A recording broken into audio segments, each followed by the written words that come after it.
নতুন আরেকটি দিনে আপনাদেরকে স্বাগত জানাই। জানিয়ে দিচ্ছি আজকের সংবাদ শিরোনামগুলো। দিনটা হচ্ছে সোমবার 21 এপ্রিল 2025, 8 বৈশাখ 1432, 22 শাওয়াল 1446 এবং আমার হাতে খুব কম সময়, দ্রুততম সময়ের মধ্যে জানিয়ে দেওয়ার চেষ্টা করছি। একজন কতবার প্রধানমন্ত্রী আলোচনায় নতুন প্রস্তাব। জাতীয় ঐক্যমত্য কমিশন বিএনপির সঙ্গে দ্বিতীয় দিনের আলোচনায় নতুন প্রস্তাব আসে।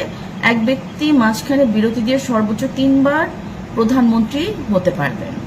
সুপারিশ পুরোপুরি মানার মধ্য দিয়ে ভোট চায় এনসিপি। নির্বাচন ব্যবস্থা সংস্কার কমিশন। আর চেয়ারম্যান ও মেয়র সরাসরি জনগণের ভোটে নয়। স্থানীয় সরকার সংস্কার কমিশন প্রধান উপদেষ্টার কাছে চূড়ান্ত প্রতিবেদন। সরকারি চাকরিজীবীরাও খণ্ডকালীন সদস্য বা কাউন্সিলর হতে পারবেন। আর মূল সংস্কার না করে কোনো নির্বাচন করলে কোনো লাভ হবে না, সেটি জাতীয় নির্বাচন বলেন আর স্থানীয় নির্বাচন বলেন।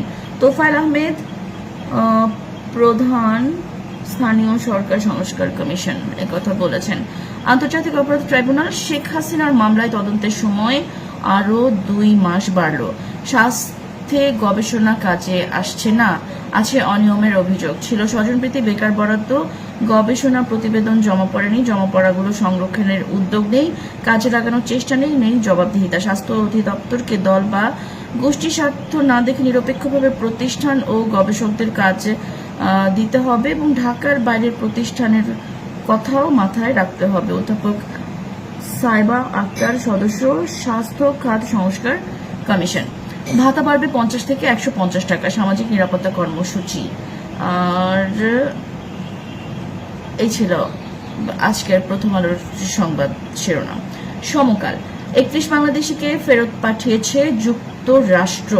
ট্রাম্প প্রশাসনের অভিবাসন নীতি। ফেরত আসা ব্যক্তিদের মধ্যে 30 জন পুরুষ, 1 জন নারী। বিশেষ নিরাপত্তায় পাঠানো হয়েছে 3 জনকে, কাউকে হাতকড়া পরানো হয়নি।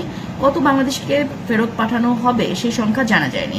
তারা আমাকে এমিরেটস এয়ারওয়েজের একটি ফ্লাইটে তুলে দিয়েছিল, কোনো অসম্মানজনক আচরণ করেনি। আমি সাধারণ যাত্রীর মতো এসেছি। শাহাদাত হোসেন, যুক্তরাষ্ট্র থেকে ফেরত আসা, নোয়াখালীর বাসিন্দা। সংসদের আগে স্থানীয় নির্বাচন থেকে সরে এসেছে কমিশন। বে টার্মিনাল সহ 24,000 কোটি টাকার প্রকল্প অনুমোদন। 3 বারের বেশি প্রধানমন্ত্রী হতে পারবেন না কেউ। বিএনপির সঙ্গে বৈঠকে ঐক্যমত্য কমিশনের নতুন প্রস্তাব। ঐক্যমত্য কমিশনের সঙ্গে বৈঠক শেষে বিএনপি নেতা সালাউদ্দিন আহমেদ বলেছেন কিছু কথা, সেটা জানতে হলে আপনারা নিউজটার ভেতর ঢুকতে পারেন। 4 সুপারিশে নীতিগত একমত। মঙ্গলবার আবার বৈঠক। এনসিসি ও গণভোটে রাজি নয়। সংস্কার বাস্তবায়নের পর নির্বাচন চায় বিএনপি। ইসির তৎপরতায় এনসিপির সন্দেহ। বিতর্কিত 3 নির্বাচনে জড়িতদের বিচারের দাবি। খাওয়ার সময় মুখে অস্ত্র ঢুকিয়ে গুলি, যুবদল কর্মী নিহত। আর এটা কোথায় ঘটেছে? চট্টগ্রামের রাউজানে শনিবার গভীর রাতে গুলিতে নিহত যুবদল কর্মী আব্দুল্লাহ মানিক। তাকে এভাবে গুলি করে হত্যা করা হয়েছে। ব্যাটারদের ব্যর্থতায় হতাশার দিন। এটা একটা ছোট্ট করে হেডলাইন। আচ্ছা, গতকালকের ওই নিউজটা কেন এলো না? ছেলেটাকে যে সে হেসেছিল এই অপরাধে, তার বুকের ভেতরে ছুরি ঢুকিয়ে দেওয়া হলো, গরু জবাই করা সেই বড় ছুরি। ছেলেটার শার্ট রক্তে ভিজে গেল, সেই খবরটা তো কেউ লেখেনি। আচ্ছা, আমি একটু বিবিসি দেখে আসি। আশ্চর্য তো। ব্রিটিশ আমলের প্রত্যর্পণ চুক্তিতে কি বাংলাদেশ ও পলাতক আসামিদের ফেরাতে পারবে?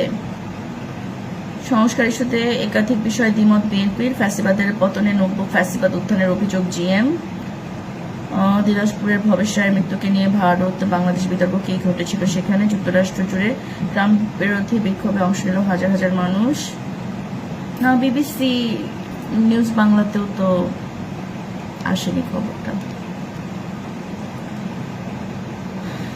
ওকে, এই ছিল আজকের মতো সংবাদ শিরোনাম।